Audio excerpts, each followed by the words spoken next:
Hello, स्वागत है आपका आपके अपने चैनल अधिगम में, जहां हम सीखने के सफ़र का आनंद लेते हैं। चलिए शुरू करते हैं आज का सफ़र। वेक्टर है वो कितने प्रकार के हो सकते हैं? Types of vector. वैसे तो बहुत से टाइप्स हैं, जनरली 9 या 10, एग्जैक्टली वैसे 10 हैं टाइप्स ऑफ वेक्टर। सदिशों के कितने प्रकार हैं? तो 10 हैं। 10 में से मैं कुछ जनरल बोलते जाता हूँ, वो आप समझते भी जाएंगे। एक तो है शून्य सदिश। शून्य सदिश को बोलते हैं नल वेक्टर।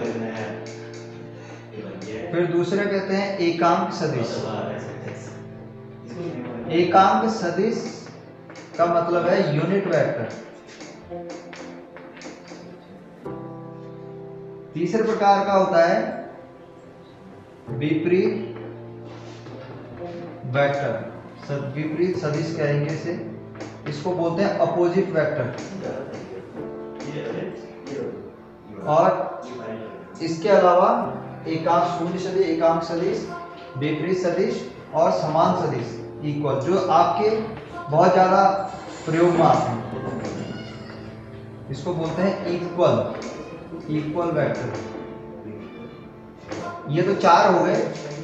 इसके अलावा 4 और होते हैं, उसमें है एक कोप्लेनर, एक होता है कोलिनियर, इनके हिंदी भी बताऊंगा फिर मैं। उसके बाद होता है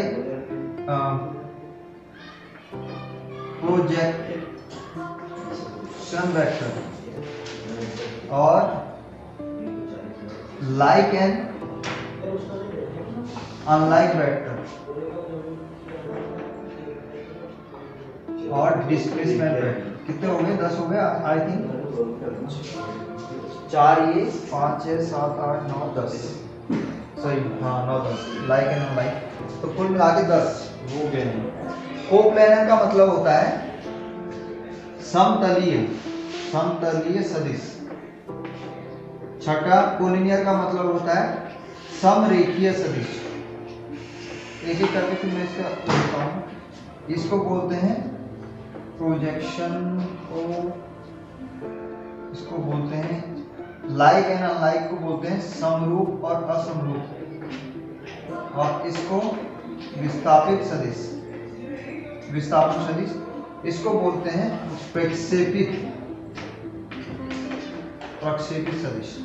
अब इनका एक एक करके मैं परिभाषा भी बताता हूँ, आप जनरली समझ लीजिएगा, क्योंकि इतने ज़्यादा आपके बहुत कम यूज होंगे जो इस वाले सिलेबस में आपके कवर होंगे। 3-4 ये जो मुख्य हैं। बहरहाल फिर आप इसका जो है स्क्रीनशॉट या फिर इसको नोट कर सकते हैं।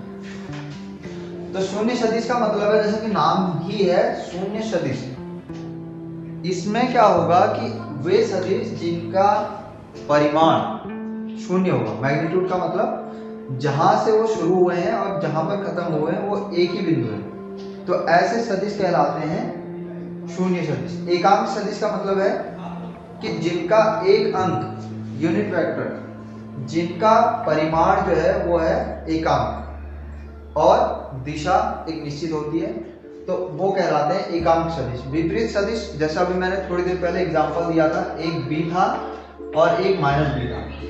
अब ये 2 सदिश कब विपरीत कहलाएंगे? जब इन दोनों का परिमाण तो बराबर हो, यानी कि उनका जो भी राशि है वो तो बराबर हो, लेंथ हो वो बराबर हो, लेकिन उनकी दिशा क्या होगी? अलग अलग होगी, विपरीत होगी, एक दूसरे में ठीक उल्टी होगी, तो ऐसे सदिश कहलाते हैं विपरीत सदिश। उसके बाद समान सदिश जनरली एक वे ही सदिश होंगे जिनका क्या होगा, मान लीजिए B और B 2 वेक्टर हैं, B और C 2 वेक्टर हैं, ये बराबर कब होंगे? जब इनका परिमाण भी बराबर हो और इनकी दिशा भी एक जैसी हो। इसका एग्जांपल मान लीजिए मैंने अभी A और C लिखा, ये A वेक्टर निरूपित कर रहा है और ये C निरूपित कर रहा है, तो इसका मतलब क्या है कि A की जो परिमाण है, लंबाई है, वो भी बराबर होगी और इसकी दिशाएं भी एक जैसी होंगी, एक ही दिशा में होंगी, तो ये कहलाएंगे समान सदिश। परिमाण में भी और दिशा में भी जो एक जैसे हों वो समान। समतलीय का मतलब होता है जो एक ही तल पर स्थित है। एक ही तल, जैसे आपने ब्लैक बोर्ड पे देखा, मैंने जितनी भी ये रेखाएं खींची हैं वो एक ही तल पे हैं। अगर वो दूसरे तल पे हैं जैसे आप अपने ग्राउंड पे बैठे हैं तो आपका जो फर्श होगा वो नीचे आपका दूसरा तल होगा, लेकिन जिस पे ये लिख रहा हूँ ये अलग तल होगा। इसका मतलब अगर दोनों रेखाएं इसी तल पे हैं, इसी ब्लैक बोर्ड पे कहें, ग्रीन बोर्ड पे कहें, इसी पे हैं, तो इसका मतलब क्या होगा, वो समतली हो गए। और दूसरे तल में क्या होंगे कि एक रेखा तो इस लाइन पे होगी, जैसा आप देख रहे होंगे दीवारों पे आप कोने देखेंगे तो एक लाइन इस तल पे हो जाएगी, एक क्या हो जाएगी दूसरे तल पे, तो दोनों अलग अलग तल हो गए। तो समतली का मतलब है कि अगर सदिश एक ही तल पर स्थित है तो ऐसे कहेंगे समतली। समरेखीय का मतलब क्या है, एक ही रेखा पर स्थित है।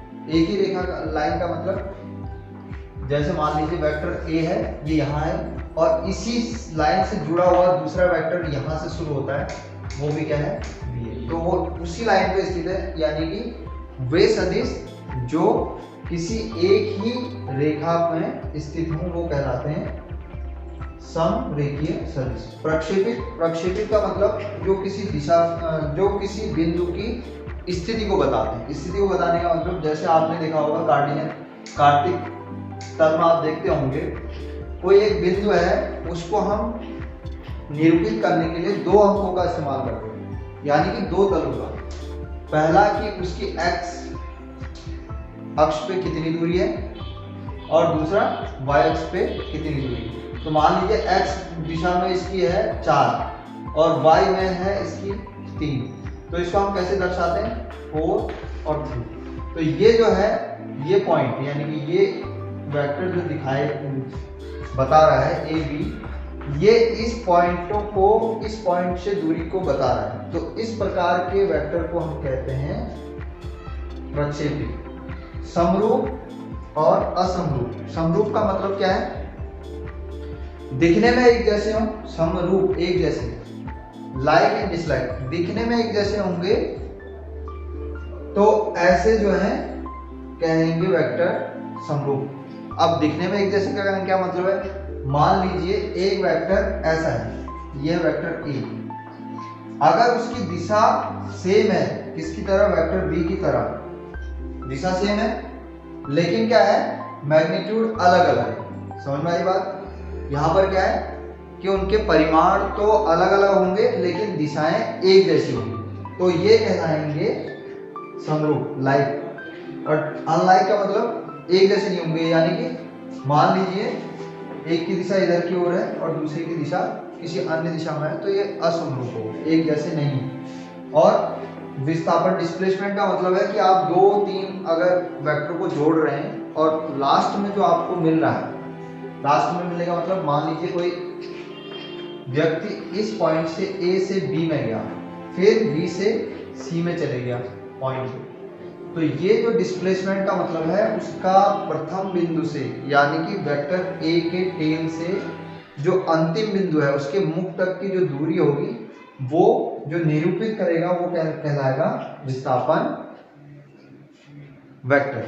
तो ये मैंने टोटल 10 जो वेक्टर हैं उनके बारे में आपको बता दिया है और एक जनरल एग्जाम्पल भी दे दिया था इसके साथ साथ। अगर आपको ये वीडियो पसंद आया तो लाइक कीजिए, शेयर कीजिए और सब्सक्राइब कीजिए।